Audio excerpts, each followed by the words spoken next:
Maeya TV. My name is Alicia. I'll be your host today. I am welcomed today by Claudia Coloma, who is a actress, writer, artist, and comedian. And we're going to talk about some of her projects, what she's up to, and how are you? I'm alright. Yeah. Good. You're good? Okay. So I do want to start off with where you grew up and sort of where your love of acting and comedy came from. Sure. So I was born in the United States, but my family, my dad was a gringo, my mom was a Latina, and they decided to move me to Chile. So I grew up in Chile, speaking Spanish. Now, Chile, a lot of people do not know this, but it has a pretty strong theater tradition. That's where I first got on stage, and I was like, no, this is it. This is what I want. And I never grew out of it, despite my parents' desires. How old were you when you started theater? Maybe like 4 or 5, and I just never grew out of it. I just never grew up, I guess. I do want to get to your training because it's very impressive. So Sure. you have multiple degrees in the theater, right? Well, kind of. I have a Bachelor of Arts degree from University of Nebraska in Lincoln, and I also went to England, to London, to study, I got a master's degree. In theater. I studied at RADA, did Drama Studio London as well. So I did a lot of training in London, and then I moved here to beautiful Los Angeles. Yeah. And here I've studied with, I trained as an improviser and a stand-up comedian at the Second City, Hollywood.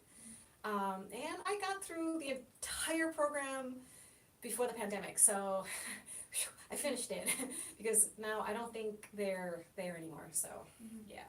So, I mean, RADA is really impressive. It's a very prestigious school, but you didn't start doing any film acting until you moved to the United States, right? Yeah, I mean, mostly. I mean, I did one film when I was in England, like one short little thing, and honestly, I loved it. I think that's when I fell in love, which is really strange because I've been doing theater all my life, and I came back from a pub one night, and there's a script at my door. This is 3 o'clock in the morning, and it says, if you want to be in this film, Claudia, knock on Claire's door at 5 in the morning. I'm like, okay. So I tried to read it, except I was still drunk, and I knocked on Claire's door, and off I went on a bus to film on location somewhere for my first time filming, and I loved it. I was like, yeah, wait, hurry, wait, that's filming for you guys that have never been on set. That's exactly what happens. You wait, and you wait, and you wait, and you wait, and then it's like, hurry, and then, wait, that's, right? Mm-hmm. When it came to your training, what did you see a difference? Did you see a difference in how you studied your theater and over there in London? Is there like sort of a different approach to acting? Well, yeah, because the English take it way more seriously. Also, one of the reasons why I wanted to study acting in England versus just going to LA and giving it a go is because I felt at the time that English actors take their craft very, very, very seriously. They like study their voice, their movement, everything. Well, I'm sure a lot of American actors do that now too, but my impression, at least when I was growing up, was that American actors, it was more about their charisma and their looks. While the English, they could be ugly, but they're so good at acting that some of these actors, you're like, I'm in love with him even though he's ugly because he's such a good actor. And I'm like, well, I don't know if I'm like beautiful enough and charismatic enough. Maybe I'm ugly, but if I'm a really great actress, then I can convince everybody that I'm actually really hot. So if you think I'm hot, that means because I'm a really good actress. Well, Yeah. I think you're beautiful anyway. Thank so you. it's all good. It worked out. So anyway, Yeah. okay. So you did come here, and then you did do a couple of film jobs, right? So how did that Yes. start? Like, did you have an agent? Were you just applying for things? Well, yeah, I mean, I done obviously like the usual LA actor thing. You come here, you realize you need to do your headshots, you need to go to workshops, you need to get an agent. I got agents. I've had multiple agents at this point in my career, with various levels of success and different reasons why we've separated paths. Right now, I don't have an agent and I don't have a manager. I'm unrepresented, and that is actually on purpose. I'm not it's kind of like a marriage. I'm not rushing into the relationship until I really feel it's the right one. Because yeah, I've been here for 20 years, so I already had numerous representations. I know what I want. What would you want? Anyone watching, any agents watching? Yes. Yeah. Yes. Do you want this? Yeah. What's your listing? Yeah. Yeah. Well, you gotta believe in me, and you gotta, like, I'm professional. You gotta be professional too. I want you to represent me in the right way, meaning, whatever. I don't know. It's just, if we have any interpersonal conflicts, we resolve them like adults. We don't like air them out, So that's all I'm gonna say. But just basically, you just gotta believe in me. You can't tell me like, well, like, if you were good enough, then you would be booking these jobs, and I'd be like, well, if you were a good enough agent, then you'd be getting me better stuff. I don't want to get into that. I want to be with somebody that I believe in and they believe in me. It's a mutual relationship, just like a marriage, just like any kind of relationship. It's like mutual respect, mutual appreciation, mutual admiration. I want to be bragging about my agent. I want to be like glorifying my agent, being like, oh my God, I got the best freaking representation ever, and I'm so blessed. That's how I want to feel, and I want them feel that way about me too. I think it's fair. It's like a marriage. Yeah. It's definitely a team effort. Yeah. Okay. I do want to touch about one of the credits that you have. So, Emmy Award nominated, The Machine Beyond the Da Vinci Code. I know it was a while ago, but can you maybe tell me like what you did there? Yeah. I play Mary Magdalene. It's a character, yeah. I know. It's like, yes. I'm not a saint, but I played one on TV. Yes, this was actually it was for the History Channel, and it was the historical aspects behind the Da Vinci Code, and it's basically the idea of what if Mary Magdalene had been married to Jesus, and that's the role I played. So, so when I got the part and I said, oh my God, they were like, yep, that's who we were marrying. Yep, and yeah, it was a really awesome experience, and it's so interesting because it was a high level production in the sense that it looks amazing. It's so beautiful, and when you're doing it, you're eating craft service bagels, and you're peeing in the porta potty, and you're changing your wardrobe behind a rock because we were out in location. But then you see it and you're like, wow, this looks like a Christmas card. It's so beautiful. So yeah, it was a really great experience, and it did get nominated for 2 Emmy Awards. So that was really cool, and my family in Chile got to see it. My friends in England got to see it. So it was really cool. Yeah. Well, that's really cool. Yeah, that's segueing into something that's a little different. So, a lot of actors, a lot of people think that actors and comedians are like the same thing. Just because you're an actor, you can be a comedian. But you definitely do both. But can you explain like what made you want to jump into comedy, and how has it been different than straight up acting? Okay. Yes. Okay. So obviously it's different, and all actors think they can do both drama and comedy, and I also believe that I can do drama and comedy because just like every other actor, that's what I think. But for real, the reason why I do love stand-up comedy is because I do get to be my own writer, director, producer. I get to put on my own show, and I get to write about my experience. I'm playing myself, and I am talking about my life. That's it. And so I get the chance to perform and get the creative juices flowing even while I'm not, auditioning or being in a film, because as all actors know, unfortunately, it's far and few in between the opportunities that you do actually get to be on set. So if at least I get to be on stage, hey, I keep myself sharp that way. And I always wanted to do stand-up. I wanted to do acting way longer before I wanted to do stand-up, because I didn't really know stand-up until I moved to the United States, because in Chile, the comedians are different. They're more like clown, magician type of variety sort of people. Now they have more stand-up comedians, but back when I was a kid, which was a very, very, very, very long time ago, there wasn't really stand-up. So when I moved to the United States when I was 15 and I saw stand-up, I was like, whoa, I want to do that. I want to grow up to be funny. But I didn't really have the courage to do it until like very recently. So Claudia, if we go to one of your shows, what do we expect to see? Like, what does your set entail? Well, like I said, I talk about my life, and it kind of depends on the audience, whether they let me be more clean or a little bit more dirty and a little bit more risque, you know, it kind of depends. So if they let me be a little bit more dirty, then I talk about my dating life. But, you know, it's comedy, like getting an agent is also a little bit like dating. You always start out with the obvious, like, who are you, where are you from, what do you do for work, and you don't get to the like more intimate stuff until later, just like a date, you know. So that's how you organize your set. At least that's how I do it, because I feel it's too abrupt and just weird to like share overly personal stuff with people like right away. It's like, no, get to know me first, right?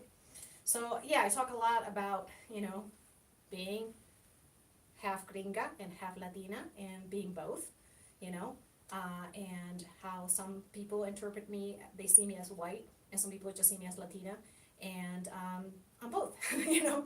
So yeah, that creates many situations, such as, you know, in the wintertime, if I do get pulled over, it's usually because I did something illegal, because I am perceived mostly as white. But in the summer, I get a little browner, so then even the police tries to speak to me in Spanish.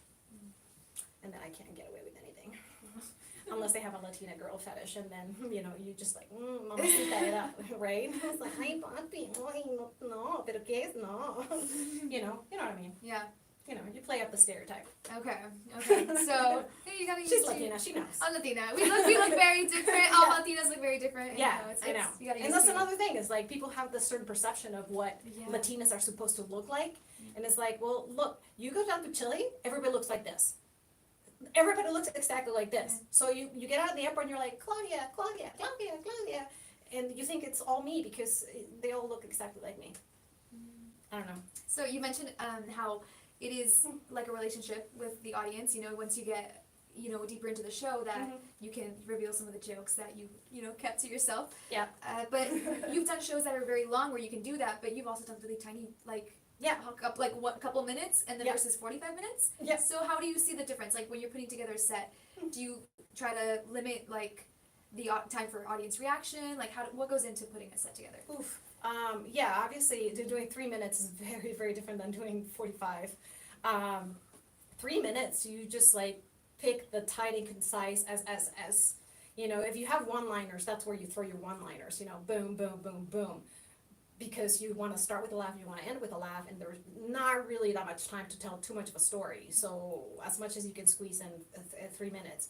45 minutes, you have time to expand and tell a story. And one of the things that I learned is that you absolutely bring water to drink to the stage. Some of comedians like to drink alcohol on stage. That's fine, I don't judge, but you know, you need something to lubricate your voice. And also it's a good time to pause in between segments when you're going to change topics, to drink water, to allow the audience to absorb the material that they just heard, so they're ready for the next bits that you're going to do. Otherwise they're just overwhelmed. It's too much. It's like, you know, you can't do 45 minutes of one-liners because you're going to lose them at some point. You know, so I think that would be the difference for me, and what I've learned from doing just a couple of headlining things. You know, I'm not like a big famous person that people call upon to headline all the time, but you know, I've had the opportunity a couple times. That yes, pausing between the segments and having a reasonable excuse like drinking water, which is also good for your voice, is a good way to do it. Yeah. I do have that you did something with Second City. Can you tell me about that? So I trained as an improviser, and I actually studied stand-up for the first time with them, just because I'm the kind of person that kind of likes to know a little bit of what I'm doing before I just jump in and do it. But yeah, I went through the entire improvisation program in Second City before it shut down. So I did a ton of shows. I did a lot of shows, and we also had our own little improv troupe. It was called Let's Unpack This. We did a couple of shows with those guys. That was a lot of fun.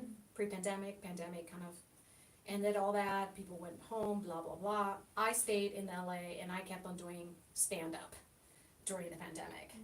and parking lots, on top of trucks, in illegal bars.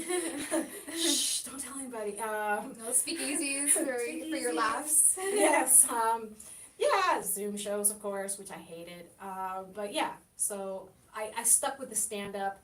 I still do a little bit of improv, but mostly just in life. I worked with a troupe in a while. Yeah, so I might not know what to do if somebody just like, oh, that's your daughter, and you're in a coffee shop, and you're talking about trains, and I'd be like, what do I do? I don't remember how to do this. Hi, hola, daughter. I don't know, but yeah, stand-up is more, I've stuck with more. But yes, and one of the great pieces of advice that my stand-up instructor told me when I was studying stand-up in Second City was do your first open mic as soon as possible. As soon as possible. Like, you don't know, you don't have a set, you don't have jokes, doesn't matter. Just get up in front of people, talk to that microphone for 3 minutes. You will pee your pants. It will be terrifying. It will be absolutely terrifying. But once you do it, it's like, it's over with. Like, now you're a comedian. Now you can do it. Now you can get up the next time and have some jokes and have some material and do stuff. You just gotta get over that first hump. Because a lot of people did not finish that class. Like, about half dropped out. It was like, they were dropping like flies. Because it's terrifying. Because we had to do a show. And a lot of those people just did not have the guts to do the first open mic. So they didn't have the guts to do a show. So that's something you gotta do if you wanna do stand-up. You gotta do your open mic, and I'll help you emotionally. I don't know. I'll support you. I don't know. What do you think is the most difficult thing about being a comedian? Because it comes with so many strings attached, where it's like you're putting yourself out there, Yeah. and it's what if they don't laugh? Is it writing the jokes? Is it telling a joke for the first time? Is it hoping that it's gonna withstand the test of time? Yeah, all of the above. I mean, all of the above. Yeah. It's just like, it's a difficult profession. It really is. It is a really difficult profession, because at least with the acting, you can sort of hide behind somebody else's material. It's like if you do a film and it bombs, you can always say, oh, the director was bad. Oh, the cinematography was bad. Oh, the writing was bad. Oh, the other actor was bad. But if it's just you, it's one you, take. it's your writing, it's your one take. Yeah. And if it's bad, it's all on you. So yes, it is hard. Yeah. And you just gotta have to like own up to it. Like, yeah, I tried this joke and it wasn't funny, or that some people just don't freaking like you. Yeah. Some people just don't like you. Some people that are not going to think you're funny. Some people are gonna, especially if you're a woman, is like, well, women should not be in comedy, or you're too pretty to be in comedy. You shouldn't be in like, or you're too loud and too blah blah blah, too Latina, and it's like, okay, well, you just don't like my style. Fine, It's like, well, you too much dancing on stage. Too much dancing. It's like, I am half Latina. I did grow up in a Latin American country. We get on stage, we dance. We can't help it. Our hips just go, Just watch any freaking Latin American comedian. You'll, at some point, their hips just go and they start dancing, Yeah. But yeah, I think it's just like, you have to just love yourself enough that if people hate you, you're fine with it. It's kind of like, oh, their loss.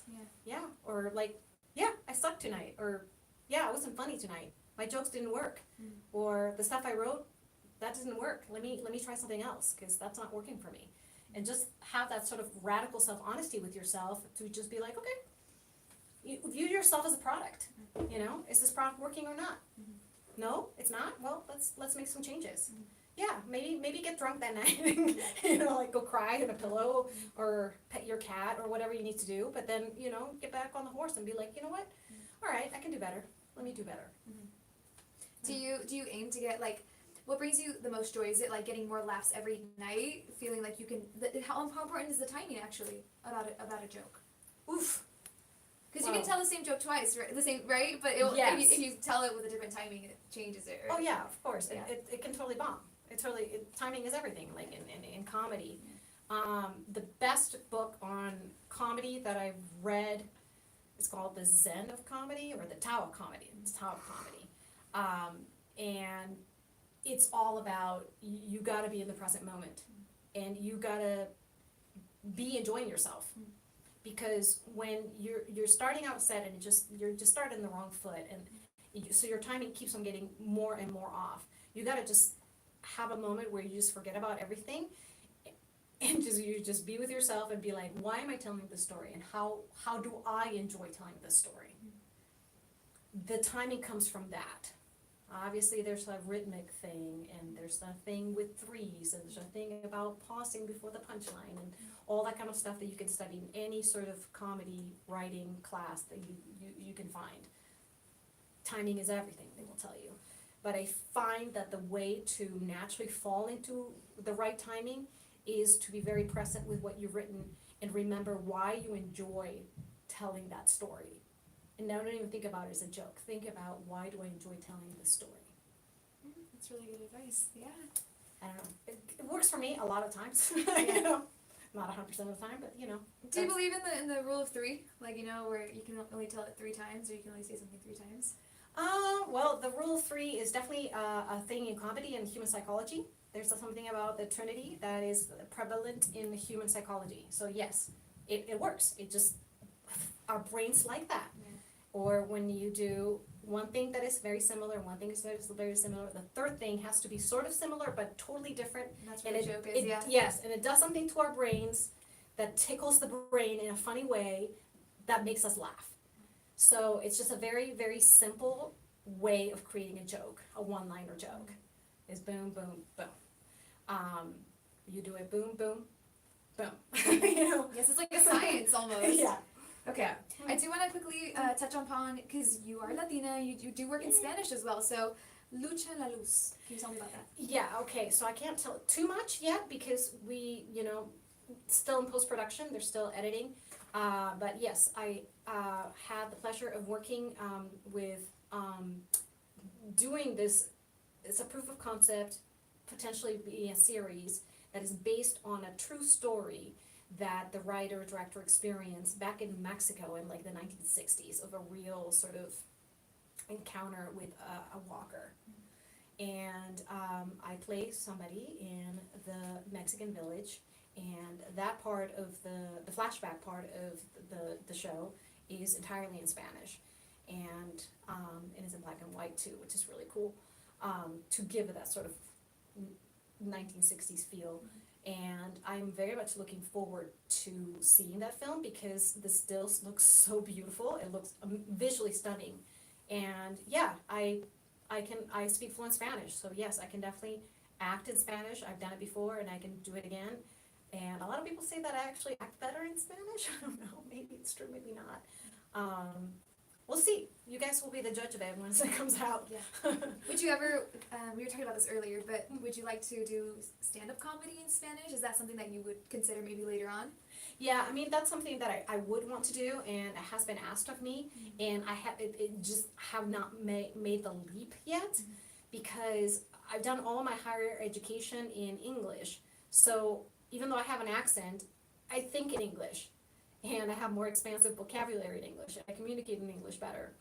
So I would have to sort of try to see what of my jokes work if I try to translate them. If I translate them into Spanish, will they still work?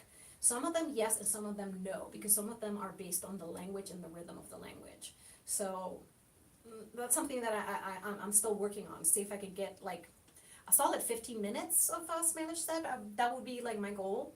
Just like I have the goal of having, I have 15 minutes of clean material. I want 20 minutes of clean material. Yes, I do tend to cuss a lot, so it's kind of hard for me. You need like a Spanglish audience, so that way you can just Spanglish it. Yeah, and I do Spanglish. A lot of my sets are both, and some people get mad about that. I'm like, no. The stuff I'm saying in Spanish is either obvious, or I give you what it meant. Yeah. Or it's obvious, or you don't really need to know. You just figure it out, you know? Just Google Translate, whatever. You know? Okay, we are finishing up here, so any last pieces of advice for someone that wants to be a comedian or an actress like you? I don't. The water, we got the water, and Yes. don't, okay. Yes, drink water, drink lots of water. Yeah, I think that it's a good idea to like everybody says, to create your own projects. I do like comedy because it does allow me to create my own stuff. You just gotta keep doing it, and you gotta believe in yourself. First and foremost, you can't be going out there hoping that other people will validate you, that acting is going to validate you, or that comedy is going to validate you, because it's not. It's going to ruin your self-esteem if you do it that way.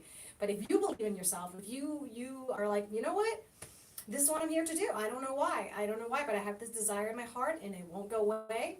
It's a burning desire in my heart. It won't go away. It's not like, you know, heartburn, like because you ate something bad and you just take some Bismol and then you're fine. No, this is like a burning in your heart from something that you just have to do. If you have to do art, you have to be a creative, then you just do it. Otherwise you're gonna be miserable. Just figure it out. Do it as a hobby, or figure out the rest of your life so you can do it. Get a job that is flexible. I don't know. Figure it out. You got to. It's taken me a very long time to figure some of these things out, because I tend to err on the side of, let me just follow my bliss and not take care of my finance and not take care of my living situation. And I've gotten myself into a lot of trouble that way. So don't err on that side, maybe err on the side of being too responsible. So maybe don't follow my advice in that, but drink water. That for sure, drink water. Okay. And lastly, okay, I'd like to plug your socials, so where can we Yes. follow you on Instagram? Yes. I am Claudia Coloma Official on Instagram, or Claudia Coloma Official, Oficial. 2 F's or 1 F? Actually, 2 F's. 2 F's. So in English, you got in English. Yeah. Yeah. So Claudia Coloma Official. On Instagram, I am mostly active on the stories where I tell about like my day job and hopefully do things that are amusing. And I also have a Facebook. I have a page and an account that you can follow me on, because I do have a lot of boomers and older Gen Xers who book me on shows. So yes, we keep the Facebook alive. Yeah, and formerly known as Twitter. Yeah, I still have one of those accounts. I'm rarely active on it anymore, because I don't know, I just have never like gotten much traction on that one. But yeah, I think my favorite is usually Instagram and just doing stories, just because it's short and sweet and it just gives you a little glimpse of what my life is like. Okay. You know. All right. So that was lovely. It was so nice to meet you, Claudia. So nice to meet you too. And Yay. learn about, all the comedy endeavors that you've been on. And thank you so much to our viewers on Maeya TV for watching. We hope you stay tuned for the next one. Yay! Bye. Bye.